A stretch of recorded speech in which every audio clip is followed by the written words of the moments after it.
Ya, cikgu mulakan sekarang.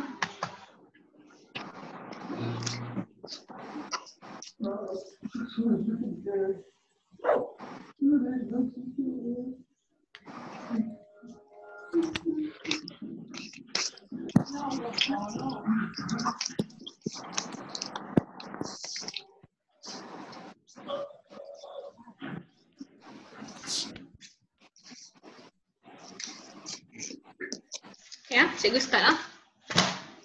Ada soalan awak buka mic awak untuk tanya soalan kepada cikgu. Kalau tak dengar, cikgu boleh suruh cikgu ulang sekali lagi. Okey, so tengok bahagian C. Okey, soalan bab 3, pemeliharaan dan juga pemuliharaan untuk bahagian C. Okey, semua dah ready? Dah. Dah. Okey, so bahagian C. Okey, so bahagian C ni dia tanya awak, kitar nitrogen ini penting kerana dapat membekalkan protein yang diperlukan oleh haiwan. Okay, so semua, even kita pun manusia, kita perlukan protein, okay, untuk bina sel yang baharu. Okay, so sekarang ni cakap huraikan bagaimana haiwan memperoleh protein daripada kitar nitrogen. Okay, kitar nitrogen. Macam mana haiwan boleh dapat kitar nitrogen? Protein? Okay, siapa tahu? Tengok balik nota awak. Okay, nota ada dekat muka surat kitar nitrogen. Okay, kitar nitrogen. Kitar nitrogen. Okay, muka surat 51. Kalau tengok bab awak, bab 3, muka surat 51. So itu yang awak kena ceritakan. Bagaimana protein dapat, protein boleh haiwan dapat, tumbuhan dapat. Haiwan dapat, haiwan dapat protein. Okay. So jawapan dia,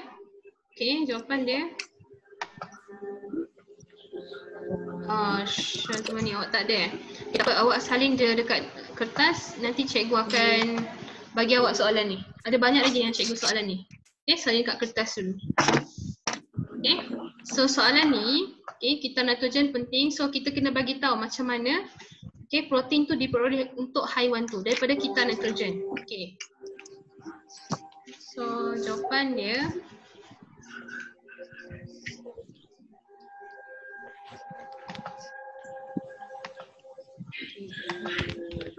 jawapan yang pertama, tengok dekat skrin lah, kat cikgu tulis.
So ni jawapan untuk 5A.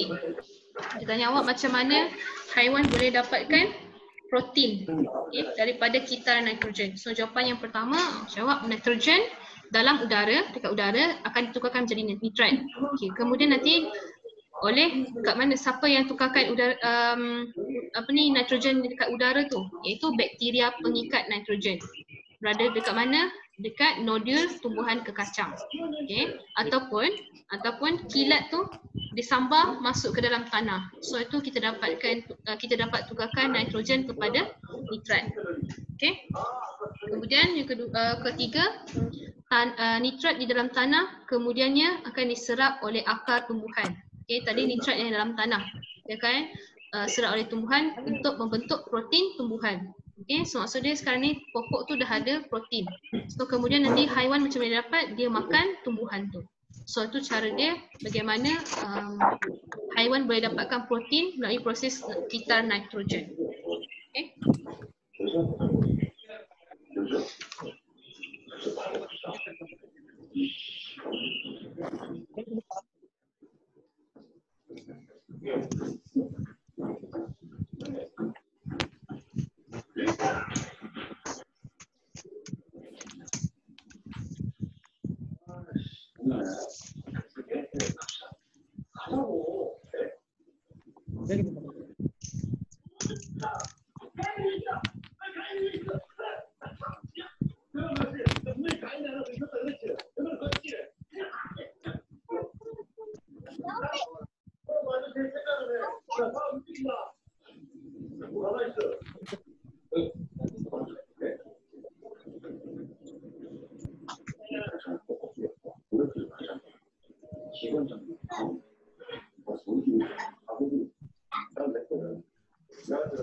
Sudah? Cikgu move ke 5B ya. 5B soalan dia. Sudah cikgu padam.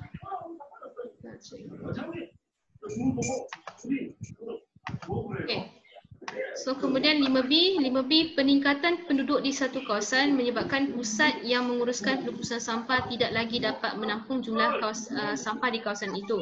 Anda diminta memberi cadangan untuk mengatasi masalah ini.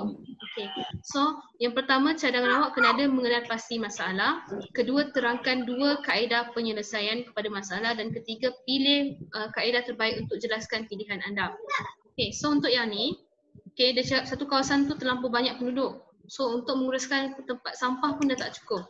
Jadi sekarang ni mengenal pasti masalah. Apa masalah soalan ni? Keadaan ni sekarang apa masalah dia? Beritahu cikgu.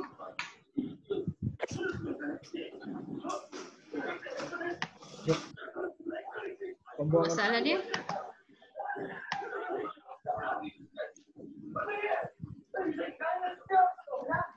So masalah dia, satu yang pertama adalah salin balik dekat soalan tu. Kat soalan ni pun dia dah bagi tahu dah. Apa masalah dia? So masalah dia adalah peningkatan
Soalan jawapan dia.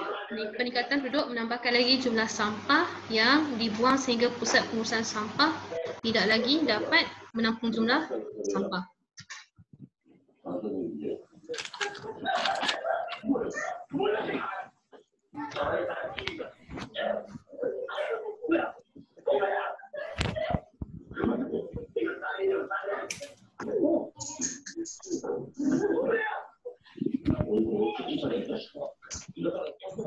Okey, kemudian tengok sini kaedah. Okey, apa cara untuk kita kurangkan sampah? Okey, siapa boleh tahu cikgu? Macam mana kita nak kurangkan lagi pengurusan sampah ataupun kurangkan lagi jumlah sampah yang dibuang? Apa yang patut kita buat? Kaedah dia. Sepatutnya Sepatutnya apa? buang dekat tempat yang sepatutnya. Buang tempat sepatutnya. Ni dia kata sini menampung jumlah sampah tu dekat kawasan tu lah. Maksudnya kawasan sampah tu dia dah buang kat situ tapi dah tak cukup dah. Tak dapat nak menampung semua sampah tu. So cara yang terbaik macam mana? Recycle. Okey, mengitar semula bahan. Okey, betul. So itu satu kaedah dia. Mengitar semula bahan. Okey, bahan yang boleh dikitar semula. Sebab tak semua boleh kitar semula. Macam plastik tak boleh kitar semula. Apa yang tak boleh kitar semula?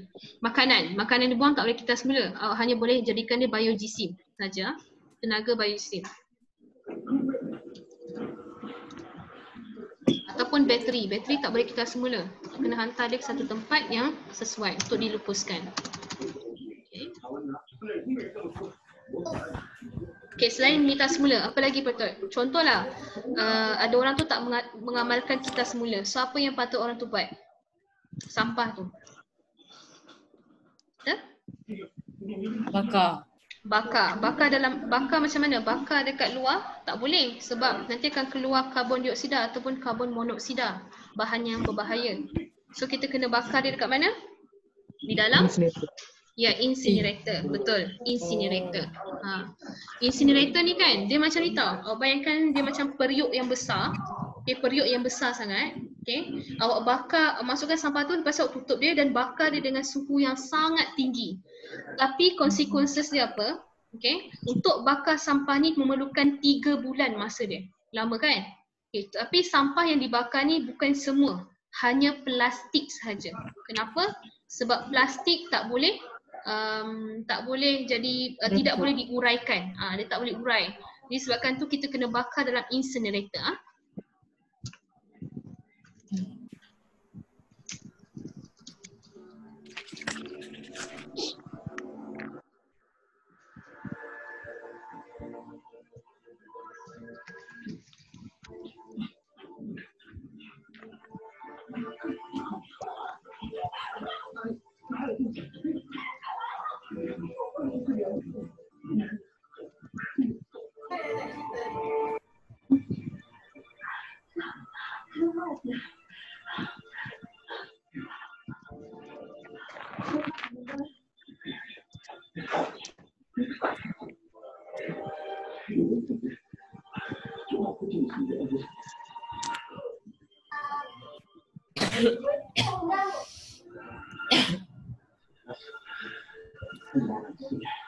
Ada lagi kaedah lain? Siapa boleh tahu?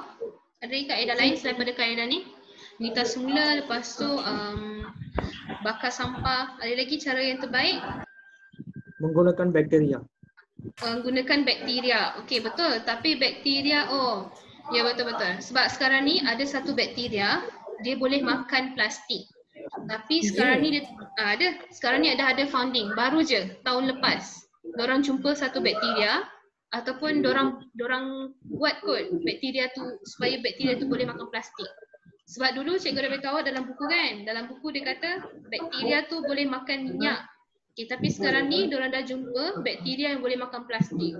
So itu satu kaedah lah. Okay, salah satu kaedah juga, betul. Okay, so seterusnya nombor 3 dia kata pilih kaedah yang terbaik dan jelaskan pilihan anda. So kaedah antara dua ni, mengitar semula dengan bakar sampah dalam incinerator. Mana satu adalah kaedah yang paling terbaik? Bakar. Tapi tadi cikgu kata bakar memerlukan masa 3 bulan. Bayangkan sampah tingkat 1 je. Okay, contoh apartmen kan, tingkat 1 punya sampah je bakar 3 bulan. Tingkat 2 sampai tingkat 36 nak bakar berapa bulan? Bertahun. Okay. Faham? So kaedah yang paling baik adalah mengitar semula lah. Okay, ya betul. Kaedah yang paling terbaik adalah mengitar semula. Okay, sebab dia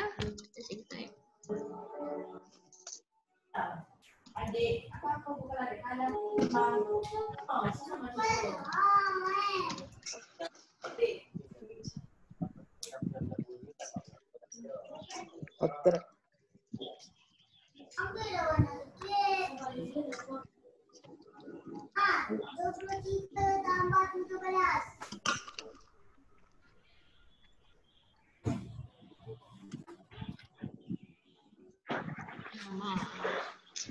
Jangan cikgu tulis semula.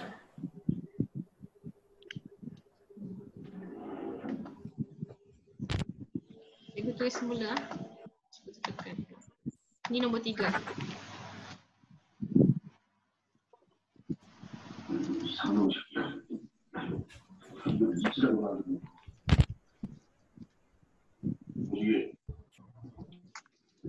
너희는 회계 먹는 우린 다 깜빡하고 그녀는 바로 추방이에요. 추방. 알겠죠? 우리는 둘이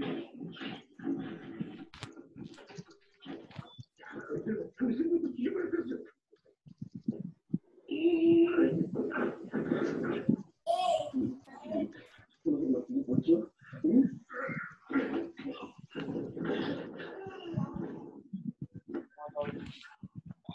So ni jawapan nombor 3 tadi ya.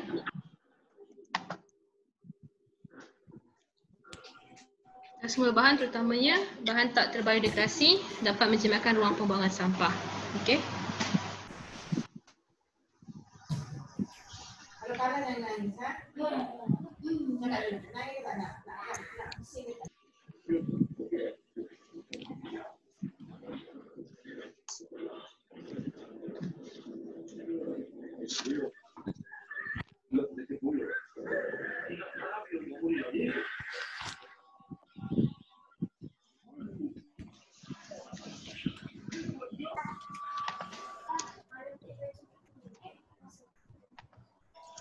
Okey, sudah?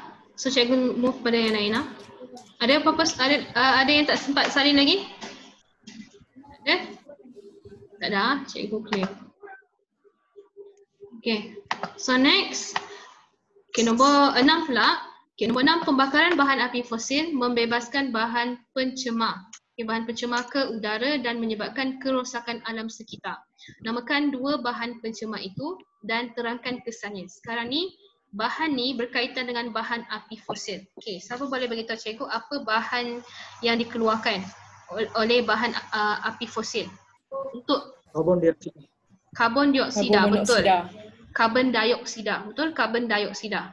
Sebab semua pembakaran melibatkan karbon dioksida, betul. Lagi satu apa dia? Monoksida. Monoksida tak ada. Monoksida hanya kilang. Kilang. Oh. Dia tak ada bahan api fosil. Okey. Okey, lain selain daripada itu ada lagi? Nitrogen. Sulfur.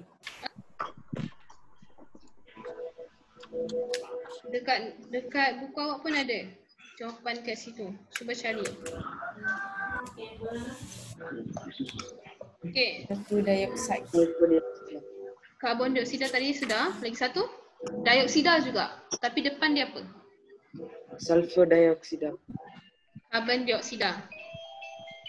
Karbon dioksida sudah tadi. Sulfur.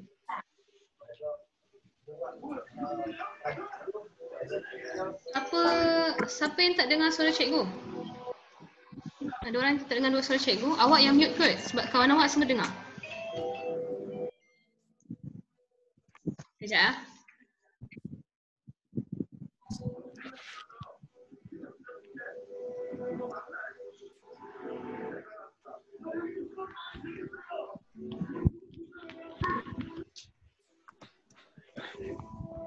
Sulfur dioksida.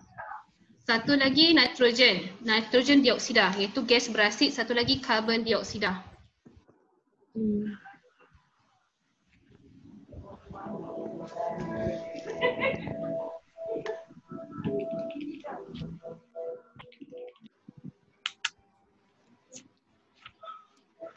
Okey. So jawapan dia, kata sini 4 markah kan? Sorry, inilah 2. Okay, so kita tulis.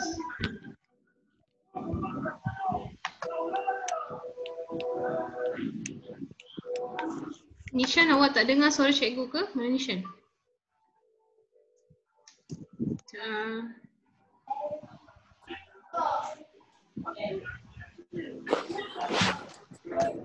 Okay, jawapan dia awak tulis dalam bentuk jadual lah. Bahan pencemar. Sini tak boleh buat dalam bentuk jadual, so cikgu buat macam ni saja.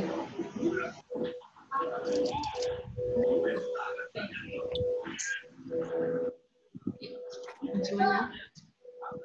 Okay, bahan pencemar dan kemudian kesan. Sebab dia tanya awak apa kesan dia kan? Kesan terhadap alam. Okay. Okay, bahan pencemar yang pertama. Okay, bahan pencemar yang pertama adalah gas berasid.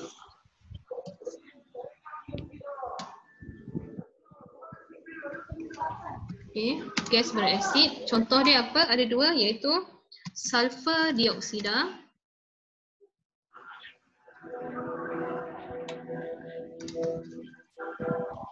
Okay, sulfur dioksida. Okay, lagi satu pula nitrogen dioksida. Nitrogen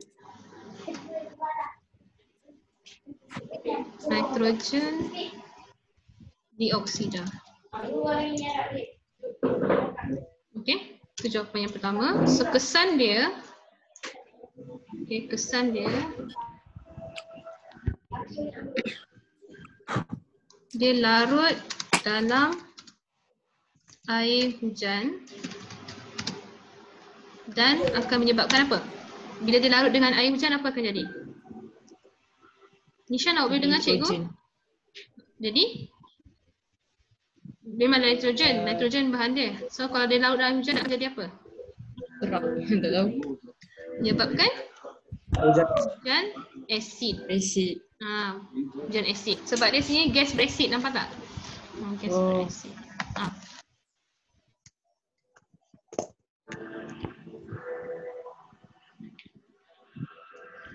Gas berasid.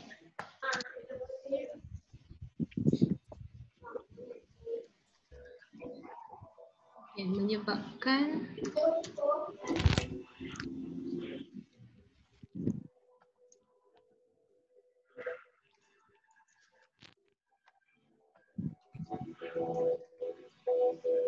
air hujan dan menyebabkan hujan asid.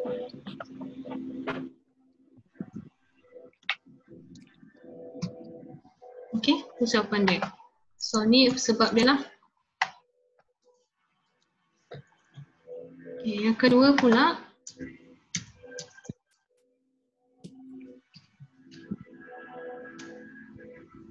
yang kedua pula tadi karbon dioksida.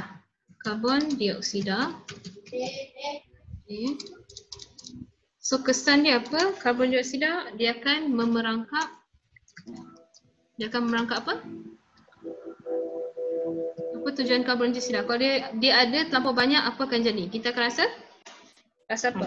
Ya, betul, rasa panas. So dia akan memerangkap haba daripada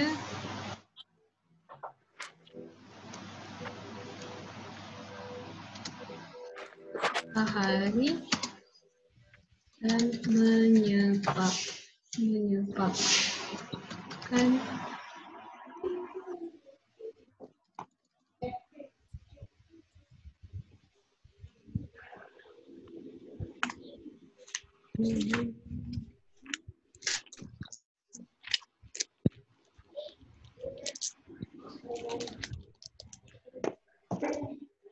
menyebabkan kesan rumah hijau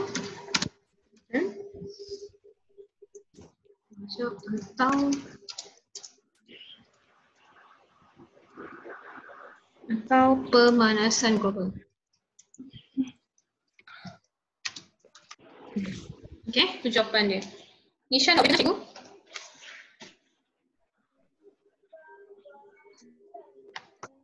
Nampak. Ramai nampak ke ni? Nampak. Boleh ah. Okey, siapa tak nampak beritahu cikgu ah.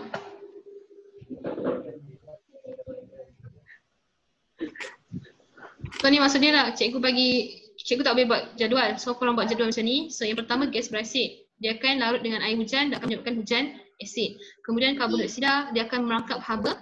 Kemudian dia akan menyebabkan kesan rumah hijau ataupun pemanasan global.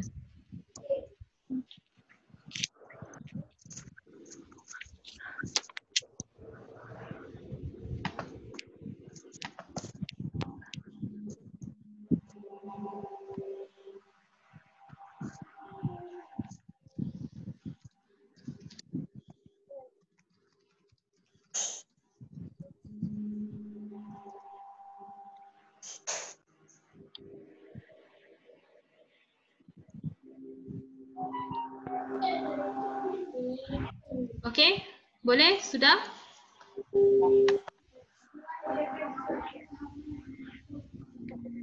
Okey ah? Sudah? Dah. Okey, cikgu mau.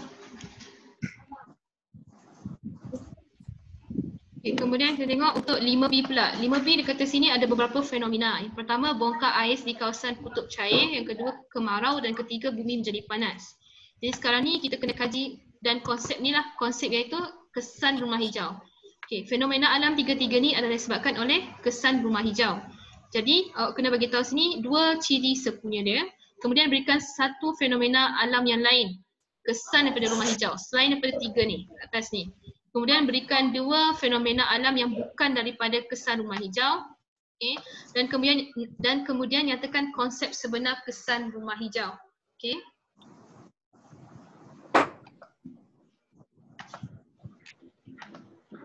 Okay, yang pertama, tengok situ.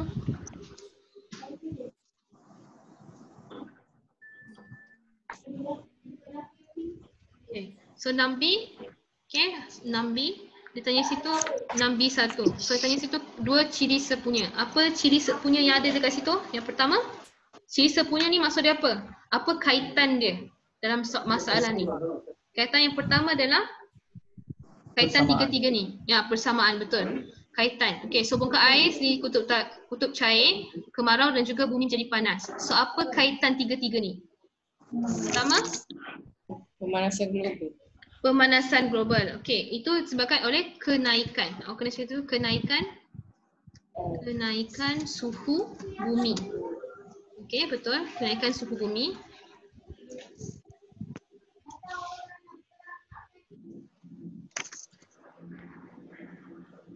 Okey, suhu bumi. Yang kedua pula, apa lagi? Yang sama tiga-tiga ni. Satu, kenaikan suhu bumi. Lagi satu, ciri sepunya dia.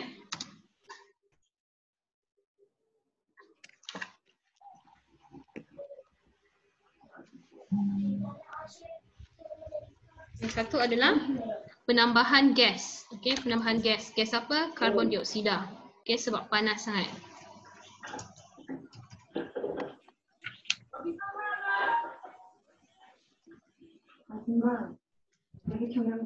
Lagi satu adalah penambahan Gas. sekejap cikgu punya laptop dah panas.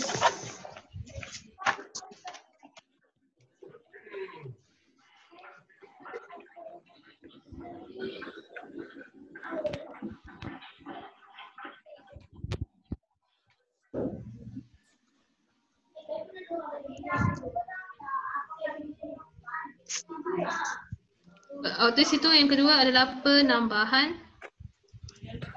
Okey, penambahan gas karbon dioksida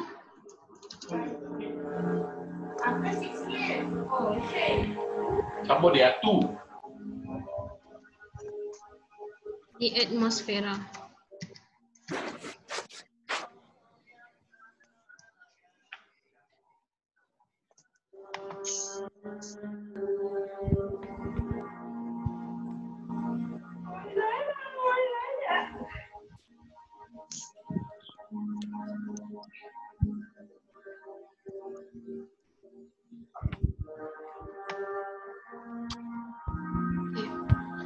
kemudian dekat situ berikan satu fenomena. Okay, fenomena lain apa lagi? Fenomena selain daripada tiga-tiga ni. Bongkar, ais cair ataupun kemarau. Apa lagi?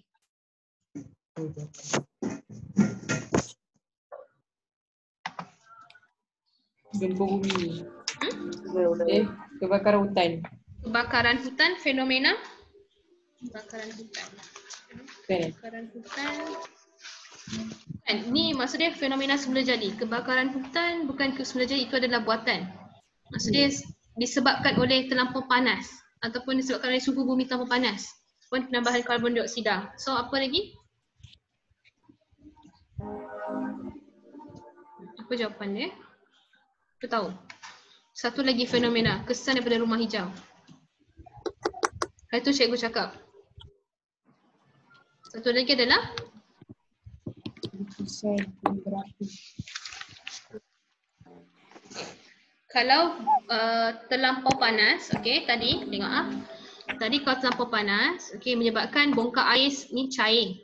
Okey, bila bongkar air cair, kenaikan paras air laut meningkat. So bila kenaikan paras air laut meningkat, okey, Banjir. menyebabkan ya betul banjir. So itu adalah fenomena dia. Banjir.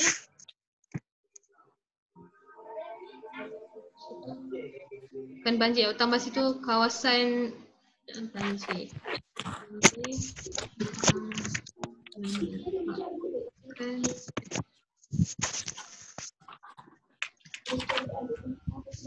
kawasan rendah.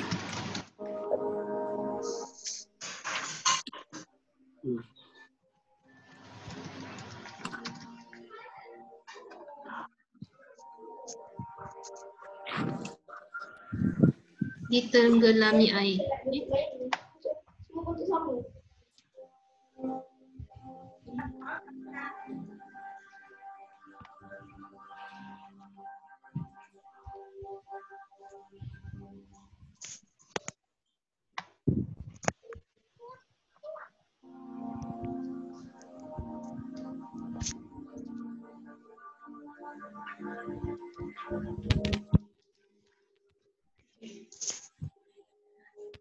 Okay. Okay, korang tengok tak ada masa 1 minit ni kan? So cikgu tutup sekejap, nanti korang log in balik. Okay, sebab dia 40 minit je. Lepas nanti kita kena restart balik. Okay, so cikgu stop sini, korang masuk balik ah.